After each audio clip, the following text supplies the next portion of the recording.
Friends, students, and countrymen, lend me your ears, for I, Suhail Mathur, stand in front of you to discuss my topic of unleashing the author within you. Now, if you look at the topic carefully, it says unleashing the author and not unleashing the writer within you. But isn't writer and author interchangeable? Can't one be used for another? Well, the answer to that question lies in breaking illusion number one. So for starters, and to get a deeper understanding, let us understand who is a writer. I mean, let's think about it. So a journalist writing for a newspaper is a writer. Someone doing screenplay for movies is a writer. Another person penning dialogues for a TV show is a writer. And each one of you, yes, each one of you, when you write an essay for your test and examination, are writers as well. And I would want each one of you to give yourselves a huge round of applause for the kind of success you've achieved at this young age. Thank you. Now we know who a writer is, so it becomes necessary and imperative to understand who an author is. To put it simply, anyone who writes a book is an author.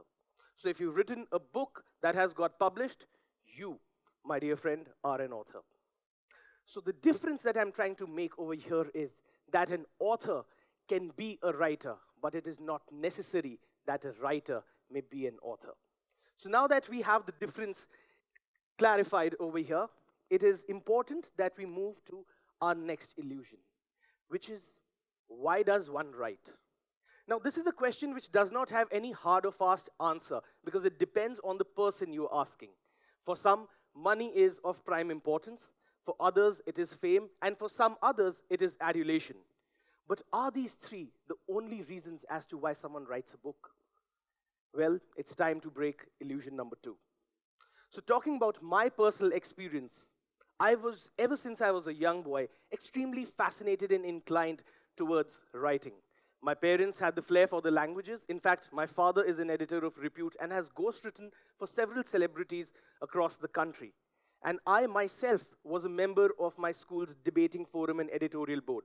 So the ingredients were all there. And this is something that I tell everyone. Write only if you can, not because you have to. So there were two very important things that shaped my literary journey as I wrote my first book. The first thing was that ever since I was a young boy, I was extremely fascinated by India's glorious mythology and history. So I knew that whenever I would do my first book, it would encompass both these genres. And I did my first book, The Bhairav Putras, which is set in a fictional town of Bhairavgarh, where Lord Bhairav is the main deity. And in 1936, the British come and set up the cantonment area over there, and how events unfold that shock, unease, and violate the sentiments of the local townsfolk, till one man, our protagonist, Keshav, who's not the usual revolutionary, in fact, he's an Oxford-educated son of a rich zamindar, friends with the British, he realizes that whatever is happening is not right. And he gathers men from different walks of life to plan the unthinkable, a revolution. A revolution not just through force and might, but also through wit and intellect, because he knows that the British cannot be defeated purely through might. At the same time, there is a parallel track of a long-forgotten book written during the times of Emperor Ashok that has answers to the secrets of the present day and age. And how both these tracks converge is what the book is about. The book released and did phenomenally well. In fact, it was the #1 bestseller on Amazon a record 8 times and continued to remain in the bestseller list under historical fiction for more than 60 consecutive weeks. The second reason was, of course, slightly a more light-hearted one. Being an alumnus of the National Law University, I was a very proud law student. And while growing up, we came across a lot of books written by students from IIT and IIM. So I thought, hey, it's time that the world got to know what law students can do in the field of literature as well. So now that we've answered this question as well, it's time to move to our next question, which is a tricky one, which actually has two parts. The first being what to write, and the second being how to write. With the general assumption being that if you write on a subject that is doing well, or if you copy the style of a famous writer, you and your book will become a success. Well, let's break the bubble over here. It's not going to happen. I mean, sure, for starters, you are going to get sales because you're writing in a genre that is doing well. but in the longer run, it's not going to benefit you. So you must always write something that you yourself are very proud of and have an active interest in. So I wrote my first book because I was interested in history and mythology, and it just so happened that at the time my book released, both these genres had caught the public's fancy. But at the same time, I have also seen books in the similar genre that have been written purely for commercial interest, and there was a clear lack of application. I remember reading this mytho-fantasy book, the first line of which was 326 BC, Ram and Ravan were engaged in combat. Now, 326 BC was when Chandragupta Maurya was there in India. So the author had made Chandragupta Maurya, Ram and Ravan contemporaries of one another. So that is not only bad writing, it is also bad editing. And it just shows that the publisher has brought out the book to milk the current scenario. As a literary agent, we also receive a lot of scripts. And I remember reading this script on Kalki, the first line of which again was, Kalki, the ninth avatar of Vishnu.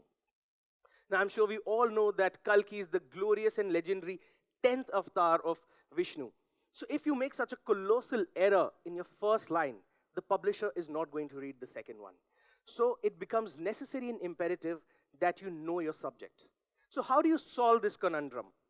Well, the answer to that is write in an engaging style, in an interesting manner, so that your audience is captivated.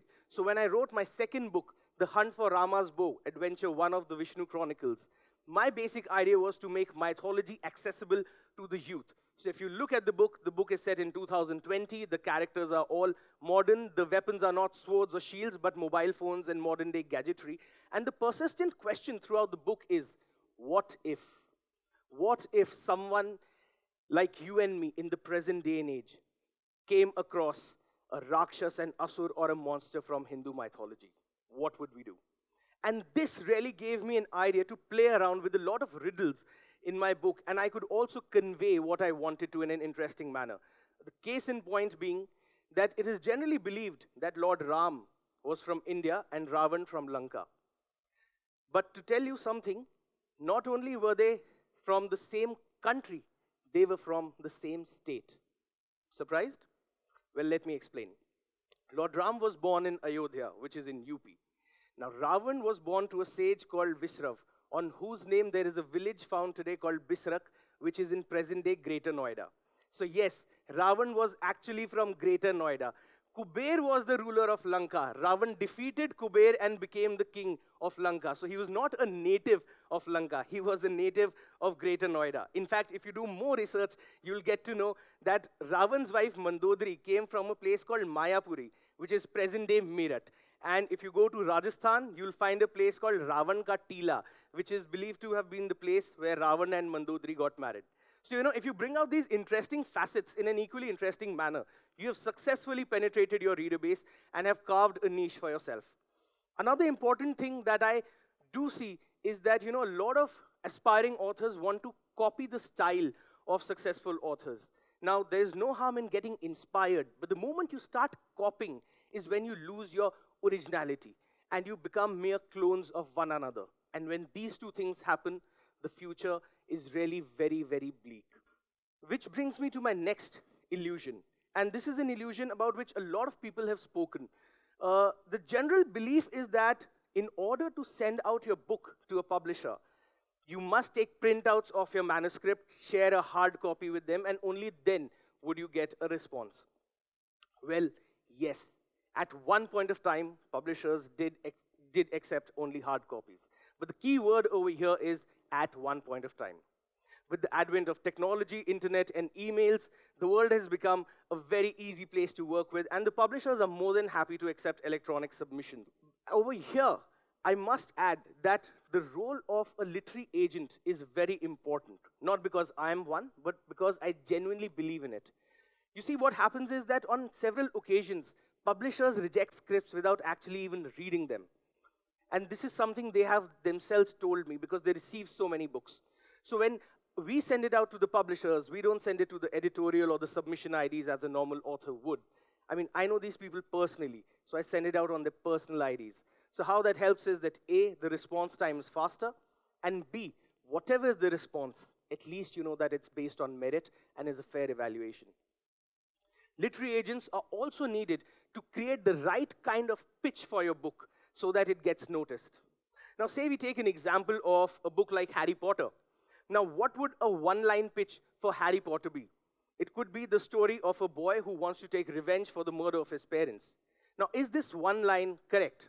Yes, it is. But is it interesting? Hardly.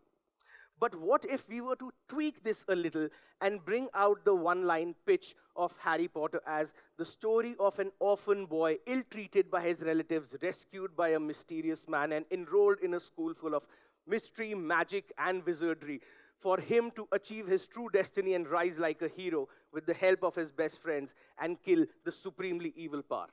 So you've conveyed the same thing, but this pitch becomes really interesting because you've got elements of humanity, of emotions, of friendship, of magic, and of heroism. And voila, you have a secret recipe of success with you. Literary agents are also very important when you're working with celebrities, which brings me to my next illusion, that working with celebrities is a cakewalk. So yes, when I did start off working with celebrities, I did think that it would be a cakewalk. But with inflated egos and such lack of understanding for the industry, it at sometimes becomes anything but a cakewalk. I distinctly remember working with a former Indian cricketer for whom we got not one, not two, but 3 staggering publishing deals. But in the end, he quoted an amount so astronomically high that not even a jet plane could reach it. Or the case of the actor who wanted to be paid the same amount as he was getting for his movies, little realizing that the movie industry and the literary industry are different, and never the twain shall meet. However, I must mention over here Mr. Sanjay Khan, with whom we've had the opportunity of working with. Sanjay Khan, as you all know, is a popular Bollywood actor, and we all remember him for acting and directing The Sword of Tipu Sultan. And why I make a reference to him over here is because when I met him for the first time, he said something that will last me a lifetime. He said, Suhail, the might of a writer's pen is much more than the swords of 1,000 soldiers. And that line really emphasized how much he valued his writers. In fact, he went on to give me the ultimate compliment by saying that seeing my dedication, enthusiasm, and excitement, I reminded him of himself during his younger days. So as we come to a close to our speech, there is one more illusion that I would want to break over here. And that is, people believe there is a certain age within which you must write. To say that line is truth is absolutely incorrect. In fact, it is an understatement, because there is only one rule in the literary world, that there are no rules. So we have, at one point of time, got a young, dynamic 13-year-old girl from Pakistan, Mehnaz Mir, published with a major publishing house like Rupa, while at the same time, we've also worked with Mr. H.N. Verma, who debuted at the age of 75 with his book, My Allahabad Story, which was picked up by an equally big publisher, Bloomsbury Publishing.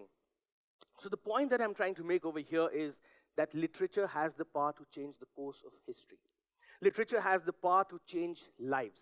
If you do not believe me, ask Sana Munir, a homemaker from Pakistan who was catapulted into literary stardom here in India when Sonali Bendre promoted her book on her book channel. Or ask Vadhan, a lawyer who was racked with nightmares since the age of 12 and only got closure when he wrote about it 35 years later at the age of 47. Or take the case of young Jagat Singh Parmar, who was being forced into matrimony at the age of 16, but his desire to write and to achieve more has seen to it that currently he is 20, his book is getting published, he's pursuing a medical degree, and matrimony is far, far away. So in the end, I would just like to say that literature is a tool for great empowerment. Be resilient and unleash the author within you, no matter what the situation. Because always remember, tough times don't last, but tough people do. Jai Hind.